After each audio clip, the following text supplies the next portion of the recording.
ബഷീർ ആനവാരി രാമൻ നായരുടെ, പൊൻകുരിശ് തോമയുടെ, ഒറ്റക്കണ്ണം പോക്കരുടെ, മണ്ടം മുസ്തഫയുടെ ഒക്കെ എഴുത്തുകാരനായി. വാസ്തവത്തിൽ ഇന്ന് ബഷീർ നിലനിൽക്കുന്നത് നവോത്ഥാന മാനവികതയെ പ്രകാശിപ്പിച്ച എഴുത്തുകാരൻ എന്ന നിലയിൽ മാത്രമല്ല, നവോത്ഥാന മാനവികതയുടെ ഭാസുര ലോകത്ത് ഇടം കിട്ടാതെ പോയ കീടജന്മങ്ങൾക്ക് വേണ്ടി ആലോചിച്ച ആദ്യത്തെ എഴുത്തുകാരനാണ്.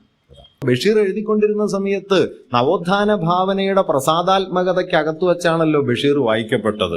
വെളിച്ചത്തിന് എന്തു വെളിച്ചം എന്ന് പറയുന്ന എൻഡുപ്പാപ്പയിലെ നിസാർ മുഹമ്മദ്, അതായിരുന്നു അന്ന് ബഷീറിന്റെ ഒരു ലോകം. ഇന്ന് തിരിഞ്ഞു നോക്കൂ, അതാണോ ബഷീർ? മനുഷ്യനെന്ന് പരിഗണിക്കപ്പെടാതിരുന്ന അന്നത്തെ കുറെ മനുഷ്യരുണ്ടായിരുന്നു.